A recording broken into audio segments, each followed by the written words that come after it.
से आप सबका स्वागत है। और कल हमने देखा था कि शैतान जो है अपने त्रिएकता के साथ भरपूरी के सामर्थ्य के साथ में इस पृथ्वी पर आ गया था और वो सारे लोगों पर अपनी मोहर लगाने लगा था।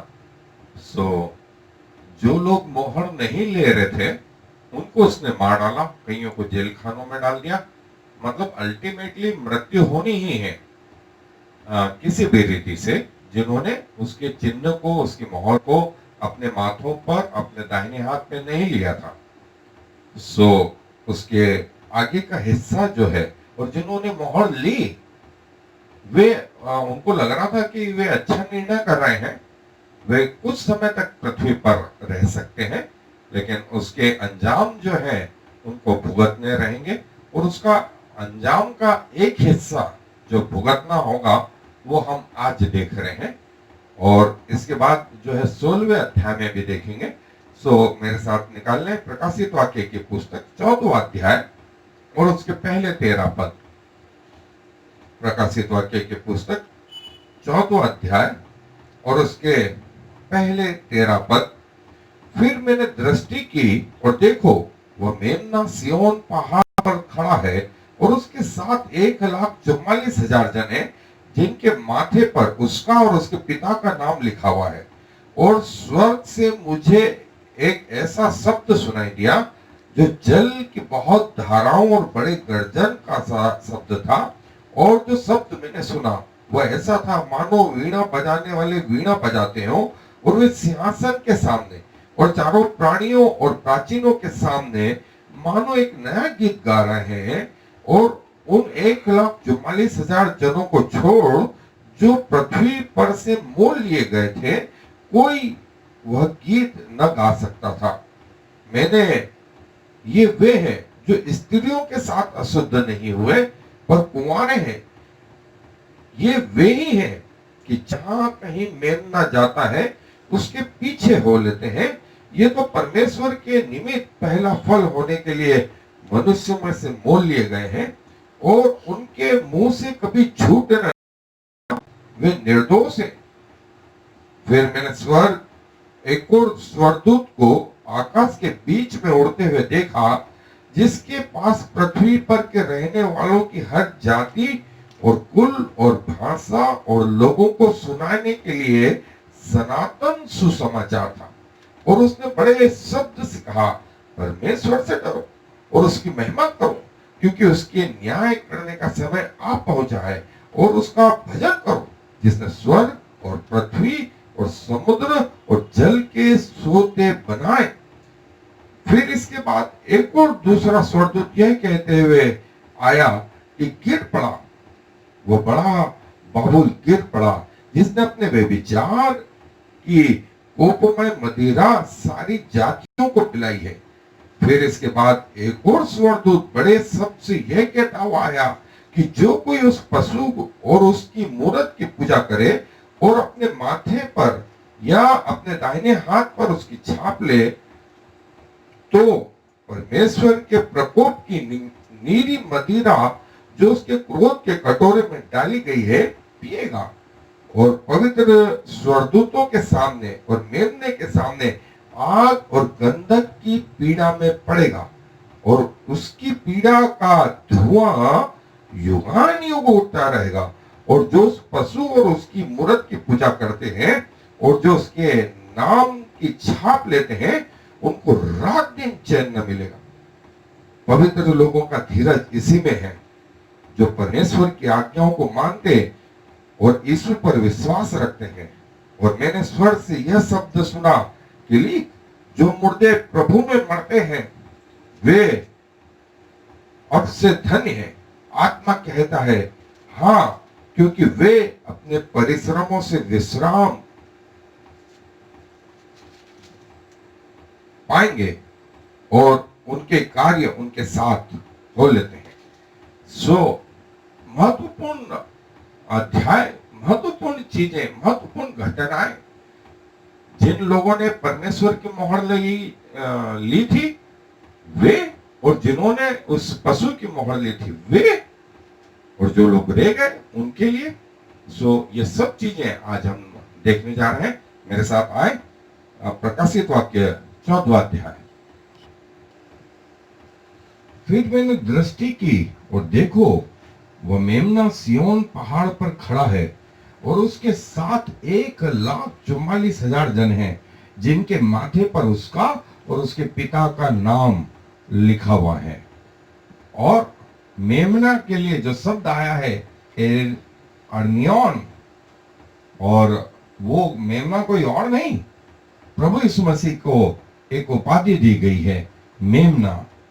और यूहन्ना ने कहा था, देखो जगत का मेमना, देखो वो मेमना जो जगत के पाप उठा ले जाता है।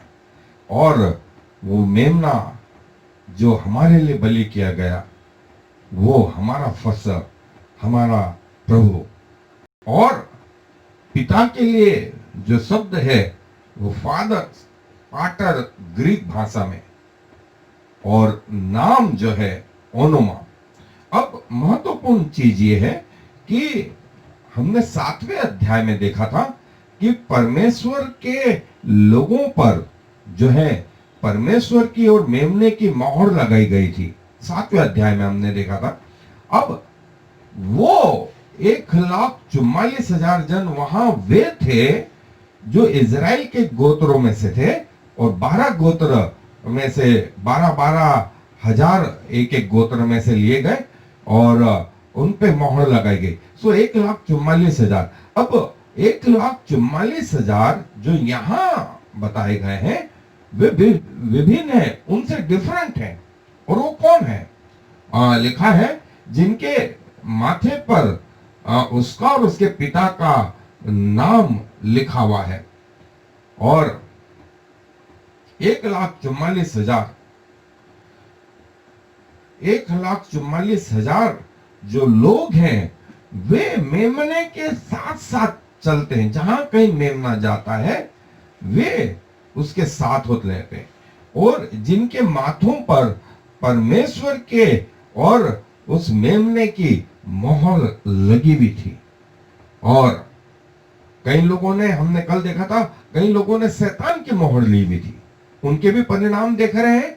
और इन लोगों के भी जिन्होंने परमेश्वर की मोहर ली थी, लेकिन परमेश्वर की मोहर लेने के कारण भले इनका पृथ्वी का जीवन जो है नष्ट हो गया, परमेश्वर ने कईयों को मार डाला, शैतान ने कईयों को मार डाला, और परमेश्वर ने उनको जो जगह दी वो ये है। और परमेश्वर के सील और उसके नियम उनके माथों पर, उनके दाहिने हाथ पर जो थे परमेश्वर की सील। और स्वर्ग से मुझे एक ऐसा शब्द सुनाई दिया जो जल की बहुत धाराओं और बड़े गर्जन का सा शब्द था। और जो शब्द मैंने सुना वो ऐसा था मानो वीणा बजाने वाले वीणा बजाते हो। और समुद्र के किनारे यदि आप खड़े हो तो कई बार आपको लगता है कि जो लहरों की आवाज आती है वैसी गर्जना, लेकिन संगीतमय गर्जना। मतलब कोई लाउड स्पीकर उसका तुलना नहीं कर सकते। और ऐसी जो है गर्जन का शब्द स्वर्ग में सुनाई दिया। और स्वर्ग के लिए शब्द आया हेवन, अंग्रेजी में ओरेनोस, जो है ग्रीक भाषा में। और वे स्वर्गदूत जो है गर्जन का सा शब्द सुनाई दिया, और जबरदस्त शब्द। अब जैसा मैंने बताया था कि आराधना और स्तुति, अंग्रेजी में और अच्छा शब्द है वर्शिप एंड प्रेज। जब परमेश्वर अंदर होते हैं, अंदर आ जाते हैं किसी व्यक्ति के, तो उसका अपने आप पे कंट्रोल नहीं होता है, और परमेश्वर का आत्मा उनको गाइड करने लगता है। कहीं अन्य भाषा में गाने लगते हैं, कहीं विचित्र जो है धुनें निकालने लगते हैं। हमको विचित्र लग रहा है, लेकिन उसमें भी जो है स्वर्गीय रहस्य छिपा हुआ है। और परमेश्वर की आराधना और स्तुति मतलब जब परमेश्वर बाहर है और उसको देखते हुए हम कुछ लिख रहे हैं या बात कर रहे हैं, वो स्तुति है। वो स्तुति है जिसमें हम सुरों का ज्ञान रखते हैं, जिसमें हम सारे साजबाजों का ज्ञान रखते हैं, जिसमें संगीत से संबंधित हर चीज छोटी बड़ी का ध्यान रखते हैं। वो स्तुति है, वो स्तुति है, वो जो है प्रेज है। और वर्शिप जब हम हमारे अंदर परमेश्वर आ जाता है, और क्या हुआ, और वे सिंहासन के सामने और चारों प्राणियों और प्राचीनों के सामने मानो एक नया गीत गा रहे थे, और उन 1,44,000 जनों को छोड़ जो पृथ्वी पर से मोल लिए गए थे, कोई वह गीत न सीख सकता था। अब एक स्पेशल प्रिविलेज इन 1,44,000 लोगों को पहला ये मिला कि वे जहां जहां मेमना जाता था उसके साथ हो लेते थे। मतलब फ्रंट लाइन में ये 1,44,000 थे। दूसरा, ये गीत गा रहे थे, जो गीत जो है इन्हीं को आता था। स्वर्ग में लाखों करोड़ों और अरबों जो है प्राणी थे, स्वर्गदूत थे, लोग थे, लेकिन इनके जैसे नहीं। इनको जो गीत दिया गया, सिखाया गया, वो सिर्फ ये जानते थे, और ये उनसे परमेश्वर की आराधना करते थे। और नया गीत जो है ये गा रहे थे। और प्राचीनों के लिए शब्द था प्रेस्बिटर, और जो पृथ्वी पर से मोल लिए गए थे। इनका कैरेक्टरिस्टिक्स ये है, ये चारों प्राणियों के सामने, 24 प्राचीनों के सामने, हजारों स्वर्गदूतों के सामने, अनगिनत लोगों के सामने एक गीत गा रहे थे, जिसे इन्हें छोड़ो और कोई नहीं जानता था। और वे परमेश्वर की आराधना कर रहे थे। हमने देखा है कि करोड़ों लोग थे स्वर्ग में, अनगिनत लोग थे, लेकिन ये 1,44,000 विभिन्न थे, अलग थे। मैं बार बार बताता भी रहा हूं, स्वर्ग में अलग अलग लेवल के या अलग अलग लोगों का स्तर है। इसलिए यीशु मसीह ने उसको इस तरीके से कहा, स्वर्ग के राज्य में ये बड़ा होगा, ये छोटा होगा। होंगे सब स्वर्ग में, लेकिन कोई बड़ा होगा, कोई छोटा होगा। और परमेश्वर की सेवा सब कर रहे होंगे। वे अनगिनत स्वर्गदूतों के सामने मेमना जहां जहां जाता है उसके साथ ये होंगे, और ये नया गीत गा रहे थे, नया गीत गा रहे थे जो परमेश्वर ने इन्हें दिया था, और इनको छोड़ कोई और सीख भी नहीं सकता था, ऐसा लिखा गया है। ये वो नया गीत गा रहे थे जिसकी आवाज सारे स्वर्ग में गूंज रही थी। सब लोग सुन रहे थे, लेकिन उनको मालूम नहीं था।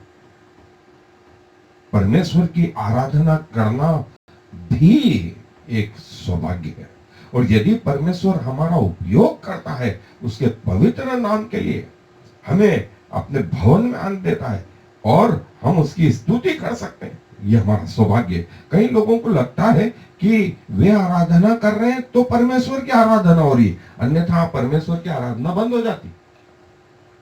कई लोगों को लगता है मैं प्रचार कर रहा हूं तो परमेश्वर का प्रचार हो रहा है, और यदि मैं नहीं करूं ना, तो प्रचार नहीं करूं तो परमेश्वर बैठ जाएंगे। ऐसा सोच है जो बिल्कुल गलत है। परमेश्वर के पास हमसे हजारों गुना अच्छे ऑप्शन है। ये गीत हमें यही बताता है कि स्वयं जब प्रभु यीशु मसीह पृथ्वी पर थे, वे आराधना करने गए, वे प्रार्थना करने गए, वे सुसमाचार के लिए अपने आप को तैयार करे हुए थे।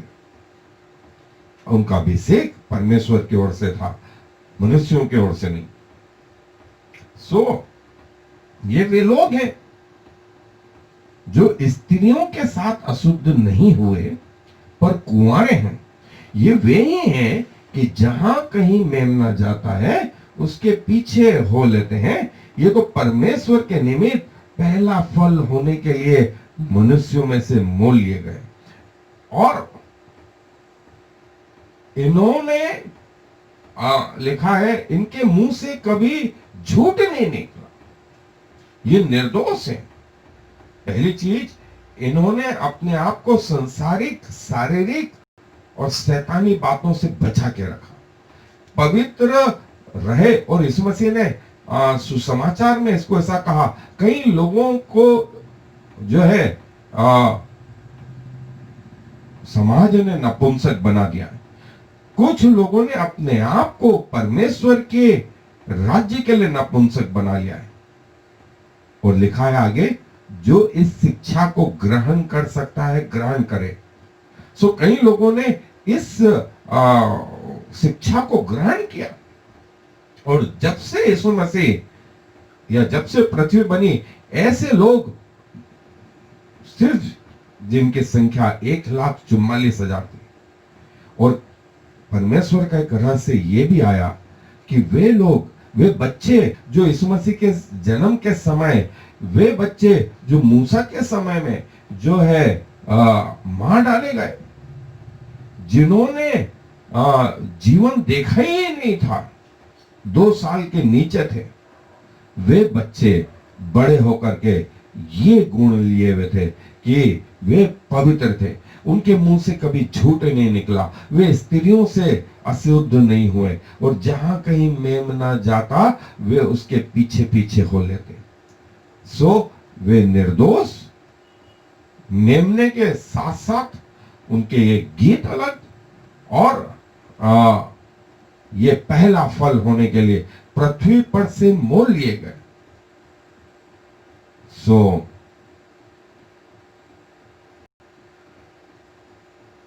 ये वे लोग थे कि जहां कहीं मेमना जाता उसके पीछे पीछे हो लेते थे, क्योंकि इन्होंने अपने आप को, अपने पृथ्वी के जीवन को इस लायक करा कि मेमना जो है उसको समर्पित रहे।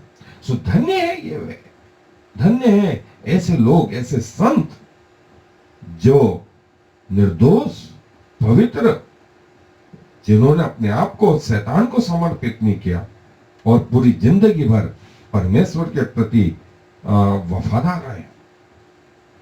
और जहां कहीं मेमना जाता उसके पीछे पीछे हो लेते।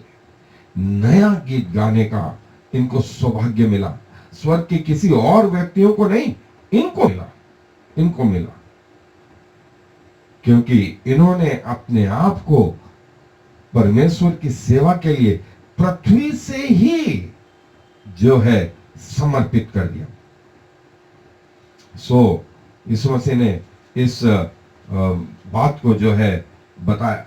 ये मशहूर पेंटिंग जो है अकाने करके, आप अपने वेबसाइट पे खोलेंगे, वहां अकाने के न्यूयॉर्क टाइम्स में जो छपा था वो ये कि प्रभु की एक दासी को प्रभु ने अपने दर्शन दिए थे, और वो न्यूयॉर्क टाइम्स की एक लेखिका थी। इस चित्र को डाल करके आप इसके बारे में पूरी जानकारी ले सकते हैं। तो उसने कहा कि जैसे यीशु मसीह दिख रहे थे वैसी की वैसी पेंटिंग मैंने बनाई, इसमें से एक बाल भी ऐसा नहीं था जिसको मैंने नहीं बना। सो आप इस पेंटिंग के बारे में देख सकते हैं। कई लोगों का ये ऑब्जेक्शन कि यीशु मसीह कैसे दिखते हैं। सो इस महिला के बारे में आप जो है जानकारी ले सकते हैं गूगल पे जा करके। और जहां कहीं मेमना जाता वहां ये लोग उसके साथ साथ जाते, इनके मुंह से कभी झूठ नहीं निकला। अब ऐसा व्यक्ति कौन हो सकता था जो स्त्रियों से अशुद्ध नहीं हुए, जिनके मुंह से झूठ नहीं निकला, जो परमेश्वर के सेवा के लिए समर्पित हो, और कभी उनके मुंह से झूठ नहीं निकला, और वे निर्दोष है, विदाउट फॉल्ट है। एमोमोस ये शब्द आया है ग्रीक में, प्योर है, श्वेत वस्त्र धारण किए हुए। और जैसा मैंने बताया, यीशु मसीह के समय में वे बच्चे, मूसा के समय में वे बच्चे जो मार डाले गए, वे शायद हो सकते हैं जो निर्दोष, निष्कलंक स्त्रियों से अशुद्ध नहीं हुए, वे स्वर्गदूत बन करके जो है उस स्वर्ग में गए और परमेश्वर के जगहों में, पृथ्वी पर उनकी कोई कीमत नहीं रही, लेकिन परमेश्वर ने उनको जो स्थान दिया कि जहां जहां यीशु मसीह जाए, यीशु मसीह के साथ साथ होले। ये वो विशेष बच्चे थे जो पृथ्वी पर मार डाले गए, जो निर्दोष रहे, जिनके मुंह से कभी झूठे नहीं निकला, कभी स्त्रियों से अशुद्ध नहीं हुए, और परमेश्वर के लिए जो है, परमेश्वर के कारण इनको मार डाला गया।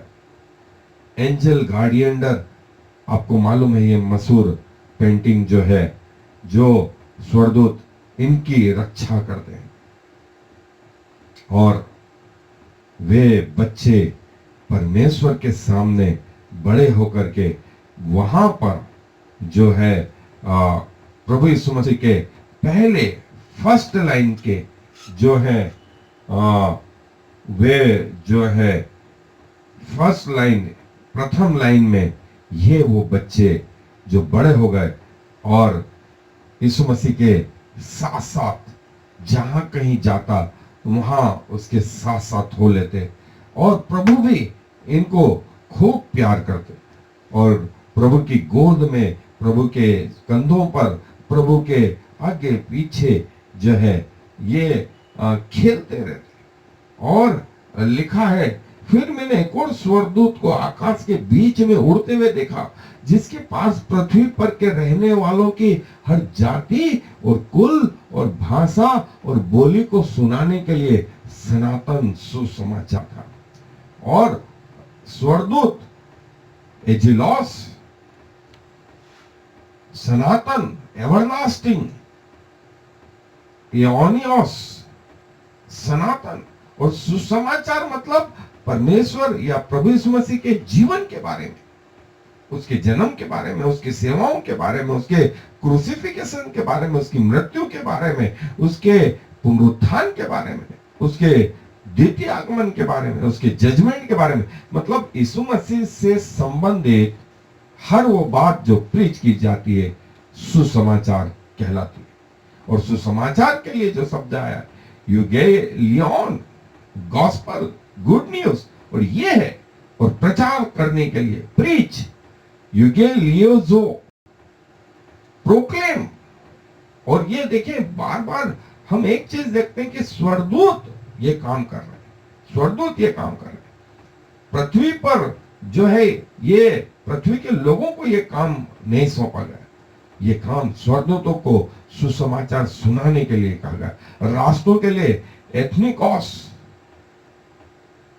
विभिन्न जाति के लोगों के लिए पूले, और भाषा बोलने वालों के लिए ग्लॉसा, लोगों के लिए लॉज, इनको सब लोगों को सुसमाचार, सनातन सुसमाचार सुनाने के लिए जो था, ये स्वर्गदूत चल पड़े और बोला गया कि सारे लोगों को सुसमाचार सुना दो। पृथ्वी की बातें, पृथ्वी के लोग ये नहीं कह सके हमने प्रभु यीशु मसीह का नाम नहीं सुना।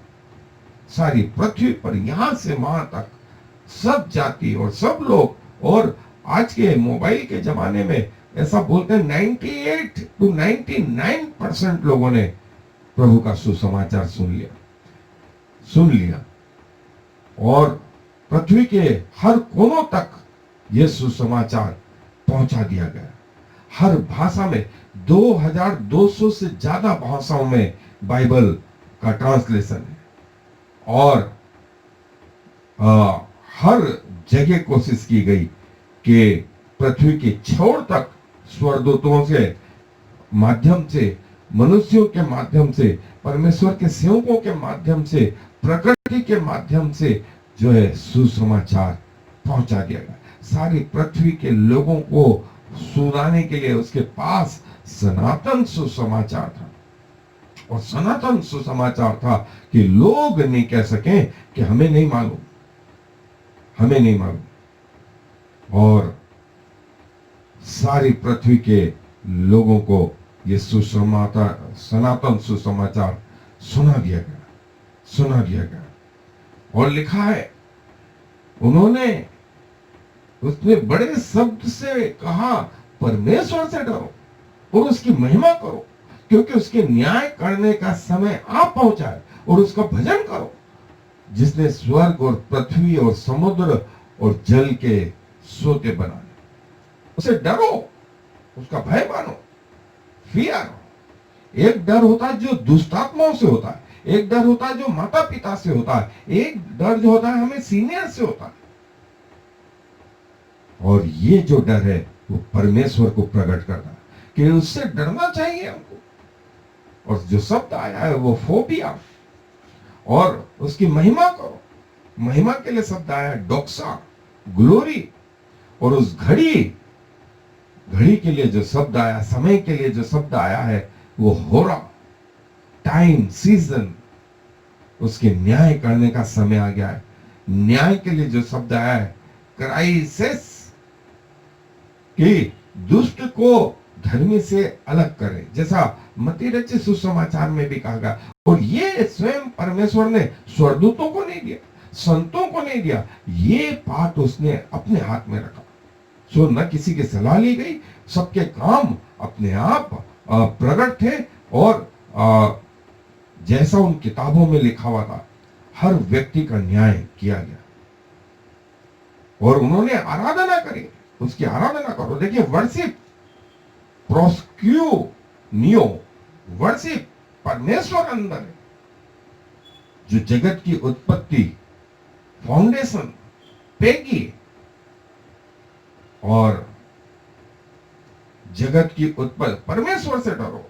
उस स्वर्गदूत ने कहा, परमेश्वर से डरो और उसकी महिमा करो, क्योंकि उसके न्याय करने का समय आ पहुंचा। उसका भजन करो, जिसने स्वर्ग और पृथ्वी और समुद्र और जल के सोते बना। हम पृथ्वी पर खड़े रह करके कहां तक देख सकते? हमें आसमान दिखता है, सूर्य चंद्रमा दिखते हैं, ग्रह दिखते नहीं है, लेकिन परमेश्वर उसके बियॉन्ड है। जहां हमारी आंखें ऐसा बोलते हैं कि वो अनंत दूरी तक देख सकती हैं, लेकिन हमें फिर भी स्वर्ग दिखाई नहीं देता, हमें नरक दिखाई देता नहीं है। सो परमेश्वर का अस्तित्व उसके पार है। और जो भी बनाया है वो परमेश्वर ने बनाया है, हमारे परमेश्वर ने बनाया है। फिर इसके बाद एक और दूसरा स्वर्गदूत यह कहते हुए आया कि गिर पड़ा, वो बड़ा बाबुल गिर पड़ा, जिसने अपने व्यभिचार की कोपमय मदिरा सारी जातियों को पिलाई है। और जैसा मैंने कहा कि यूहन्ना को जो है 3 डायमेंशन दिखाया जा रहा है, लेकिन वो लिख 2 डायमेंशन में रहा है। अब ये जो 8वीं आयत है वो जो है 18 और 19 अध्याय में पूरे डिटेल में जो है लिखी गई है। सो 18 और 19वां अध्याय हम आएंगे। वो बड़ा शहर बेबीलोन, बाबुल जो है गिर पड़ा। सो इस विषय में हालांकि हम इसका टॉपिकल स्टडी में अध्ययन कर चुके हैं, लेकिन अध्याय 14 में जैसे मैंने बताया कि 7वें अध्याय में जो बात आई वो 14वें अध्याय में भी आई। सो ये 2 डायमेंशन है। सो हमको लगता है ये पहले घटित हो रहा, वो बाद में हो रहा, नहीं। अब जैसे न्याय करने का समय आया वो 20वां अध्याय था। अब सारे उसको जो है मोती में पिरा करके हम जो है देखते जा रहे हैं।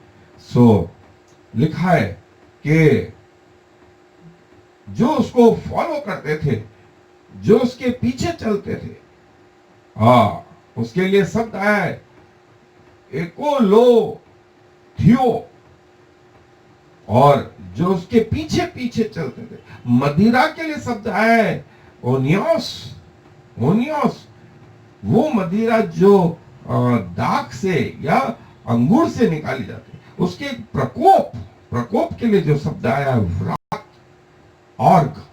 ऑर्ग और व्यभिचार के लिए शब्द आया फॉर्निकेशन, पॉर्निया, पॉर्निया। जिसने वो बेबीलोन जिसने अपने व्यभिचार की मदिरा से व्यभिचार में इतने लिप्त हो गए, अब वे लोग परमेश्वर के प्रकोप का सामना करेंगे। सो जो डिटेल है वो अध्याय 18-19 में है। सो जब हम 18-19 अध्याय में आएंगे इसको और डिटेल में देखेंगे। सो यहां वो कहा गया कि बेबीलोन का न्याय किया गया जिसने अपने व्यभिचार की मदिरा से लोगों को नष्ट किया गया। और लिखा गया है, फिर इसके बाद एक और स्वर्गदूत बड़े शब्द से यह कहता हुआ है कि जो कोई उस पशु की और उसकी मूरत की पूजा करे और अपने माथे या अपने हाथ पर उसकी छाप ले। अब देखें, अध्याय 14 के पहले हिस्से में आया था जिन्होंने परमेश्वर के मोहर अपने माथों पर ली थी वे मेमने के साथ जो है घूमने लगे, और जिन्होंने शैतान की मोहर लगी थी वे अब परमेश्वर के प्रकोप का सामना करेंगे। और प्रकोप का जो एंड है वो अध्याय 16 में है। सो यहां पर उनके लिए यह कह दिया गया कि वे परमेश्वर के प्रकोप को झेलेंगे। मार्ग के लिए चरागमा, चरागमा इंप्रेशन जिन्होंने उसकी मोहर ली थी और पशु की पूजा की थी, वे परमेश्वर के प्रकोप, प्रकोप के लिए जो शब्द आया अर्घ, रात, और अपने माथों पर ली थी वे, और पवित्र सब के लिए शब्द आया हेगियोस, हेगियोस जो पवित्र के, और जिन्होंने उस पशु की और उसकी मूरत की अंक अपने हाथ पर और अपने माथों पर लिया था, अब वे जो है परमेश्वर के प्रकोप की मदिरा पिएंगे। और क्या है वो अध्याय 16 में है। यहां एक छोटा सा यूं कहें कि क्लियर के रूप में बताया गया है कि उनको चेतावनी दे दी गई है, तैयार रहो, तैयार रहो तुम लोग, तुम्हारा समय आ गया है, शैतान का समय आ गया है, परमेश्वर उसका भी न्याय करेगा। और वह परमेश्वर के प्रकोप की नीरी मदिरा जो उसके क्रोध के कटोरे में डाली गई है पिएगा, और पवित्र स्वर्गदूतों के सामने और मेमने के सामने आग और गंधक की पीड़ा में पड़ेगा। मतलब उनका निर्णय हो चुका, बताया जा चुका है कि जिन्होंने उसकी पशु की और उसकी मूरत के अंक अपने दाहिने हाथ या माथों पर लिया था, वे कहां जाएंगे? अनंत आग में जो मेमने के सामने और स्वर्गदूत के सामने जल रही है, जल रही है, वे वहां जाएंगे।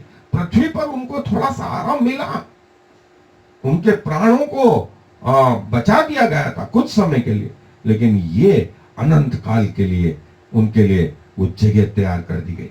वे परमेश्वर के प्रकोप की नीरी मदिरा जो उसके कटोरे में डाली गई पिएंगे, पिएंगे, और उस अनंत आग में जाएंगे जो उनके लिए तैयार की गई मेमने के सामने से। सो आप क्या चाहते हैं? पृथ्वी का आपका जीवन कितना रह जाएगा? 100 साल, 120 साल? उसके बाद आप अनंत जीवन कहां गुजारेंगे? क्या आपकी मृत्यु नहीं होगी? होगी, शायद थोड़ी सी देर से हो, 2-4 साल बाद हो, 5-10 साल बाद हो, लेकिन होगी। लेकिन उसके बाद या तो अनंत नरक या अनंत जीवन। और जिन्होंने परमेश्वर के नाम की मोहर ली थी वे तो मेमने के साथ अनंत जीवन के लिए, और जिन्होंने शैतान की मोहर ली थी वे अनंत नरक में रात दिन जलते रहेंगे, पीड़ा में जलते रहेंगे। और उनके लिखा है, और उनकी पीड़ा का धुआं युगानुयुग उठता रहेगा। और जो उस पशु और उसकी मूरत की पूजा करते हैं और जो उसके नाम की छाप लेते हैं उनको रात दिन चैन न मिलेगा, हमेशा हमेशा एयोन, युगानुयुग चैन न मिलेगा। चैन के लिए जो शब्द है एनापोसिस, उनको चैन न मिलेगा। मार्ग के लिए चरागमा जो शब्द हम देख चुके, जो उसके नाम की छाप लेते, नाम के लिए जो शब्द आया ओनोमा, वे लोग युगानुयुग युगानुयुग, कुछ समय के लिए नहीं लिखा गया है कि 1000 साल, 1,00,000 साल, 10,00,000 साल, करोड़ों साल, 1 अरब साल, नहीं, युगानुयुग युगानुयुग इस पीड़ा में जलते रहेंगे। उनके धुआं जो है उठता रहेगा, उनके जलने का धुआं उठता रहेगा। स्वर्ग के लोग ये देखते रहेंगे, स्वर्ग के लोग ये देखते रहेंगे, और वो भी युगानुयुग रहेंगे, वे भी युगानुयुग रहेंगे, स्वर्ग के लोग भी युगानुयुग रहेंगे, और ये नरक में जाने वाले लोग भी युगानुयुग रहेंगे, और धुआं जो है उनका उठता रहे। और जिन्होंने उस पशु की छाप ली थी वे कुछ समय तक तो अच्छे रहे, और आपको मैं बता दूं वो समय भी कितना है, 7 साल, 7 साल का समय, और उसमें से भी 3.5 साल का समय शायद वे इस पशु का चिन्ह लेकर के 3.5 साल के तक शायद अच्छे रह ले। बाकी तो परमेश्वर के प्रकोप को जो हम 16वें अध्याय में देखेंगे, ऐसा प्रकोप जो सृष्टि के आरंभ से नहीं आया, वो उसको फेस करेंगे, उसको झेलेंगे। और लिखा है पवित्र लोगों का धीरज इसी में है जो परमेश्वर की आज्ञाओं को मानते और यीशु पर विश्वास रखते हैं। अब परमेश्वर का सुसमाचार, परमेश्वर का सनातन समाचार जो है लोगों को बता दिया गया है। अब उन लोगों को चुनना है कि कहां जाए, कहां जाए, अनंत जीवन में, अनंत नरक में। धीरज के लिए जो शब्द आया है हुपोमोन, हुपोमोन, संत लोग, हेगियोस, पवित्र के लोग, ध्यान दें कि टीरियो जो उसकी आज्ञाओं को मानते, आज्ञाओं के लिए शब्द आया है एंटॉल, कमांडमेंट अंग्रेजी में। विश्वास के लिए शब्द आया है पिस्तीस। पवित्र लोगों का धीरज इसी में है, या तो वे पृथ्वी के जीवन को चुने या अनंत नरक को चुने। और कई लोगों ने नरक को चुना। अफसोस, मैं कई लोगों से मिला, उन्होंने कहा हमें नरक जाना है, हम नरक के लायक हैं, हम वही जाएंगे, लेकिन उसकी कॉन्सिक्वेंसेस, उसके परिणाम उनको मालूम नहीं। और कई लोगों ने कहा कि प्रभु चाहे मैं मर जाऊं लेकिन मैं तेरे साथ जाऊंगा, और तेरे साथ रहते रहते यदि मुझे मरना भी पड़े तो प्रभु ने भी कहा मैं भी तुझे नहीं छोड़ूंगा, न तुझे त्यागूंगा। एक कप दूध पिलाती माँ भी छोड़ जाए अपने बच्चे को तो छोड़ जाए, लेकिन ना मैं तुझे छोड़ूंगा न त्यागूंगा।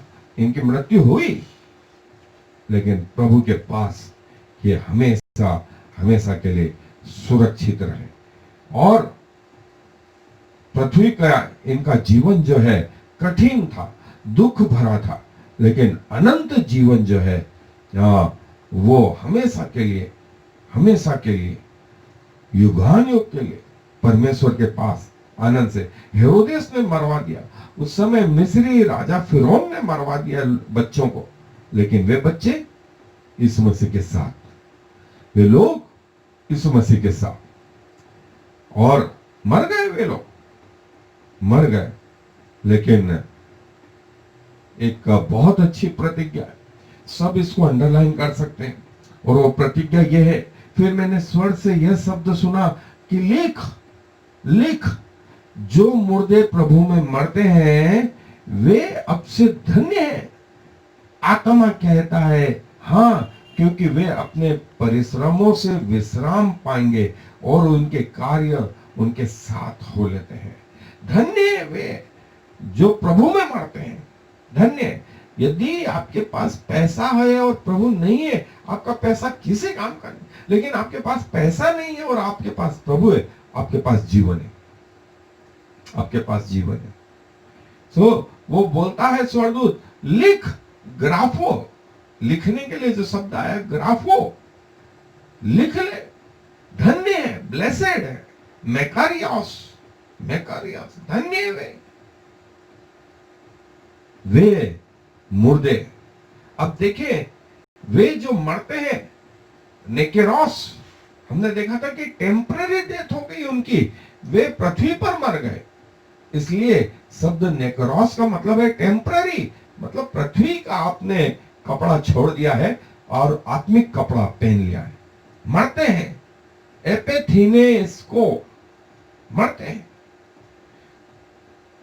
प्रभु जो शब्द है कुरियोस, लॉर्ड, लैंडलॉर्ड से, आत्मा के लिए शब्द है न्यूमा। उनके कार्य के लिए जो शब्द है कार्य, वर्क, अर्गॉन, अर्गॉन हो लेते हैं, फॉलो, केलेस्टियो, फॉलो, उनके कार्य उनके साथ हो लेते हैं। यूहन्ना मार डाला गया एक नाचने वाली के कारण। हेरोदेस ने उसका सिर कटवा दिया। ठीक है, प्रभु ने कहा यहां मर गया, यूहन्ना को आपने पृथ्वी पे मार डाला, लेकिन स्वर्ग का पृथ्वी पर भी उसका लिखा है कि जितने माताओं से जन्मे उनमें से कोई भी यूहन्ना से बड़ा नहीं। स्वयं प्रभु ने अपने आप को इससे छोटा किया।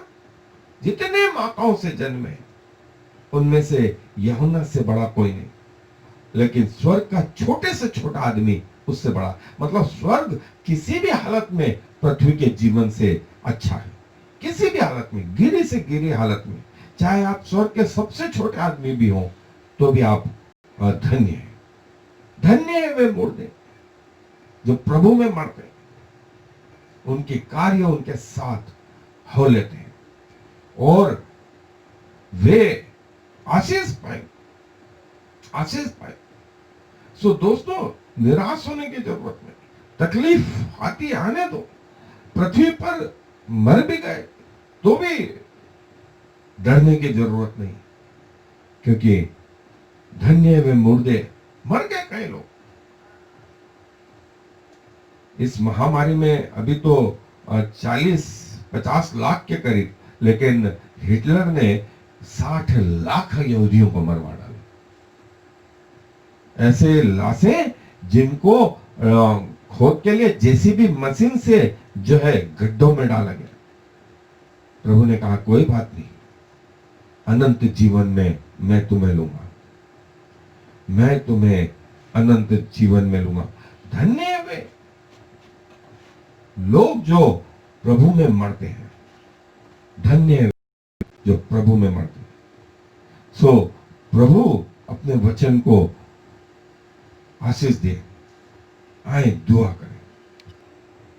प्रभु जी धन्यवाद देता हूं ऐसे जीवनों के लिए जिन्होंने पृथ्वी पर रहते हुए आपके नाम की मोहर ली, और आपके नाम की मोहर के कारण शैतान इतना झल्लाया था कि उनके गले काट दिए थे, उनको जेलों में डलवा दिया, उनको मृत्यु मिली, लेकिन आपने उन्हें जीवन दिया।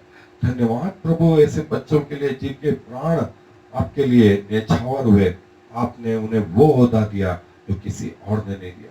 और हाय उन लोगों पर जिन्होंने शैतान की छाप को अपने ऊपर लिया, वे थोड़े समय तक शायद अच्छे रह सके, लेकिन उसके बाद अनंत काल के लिए जो है उस आग में डाल दिए गए।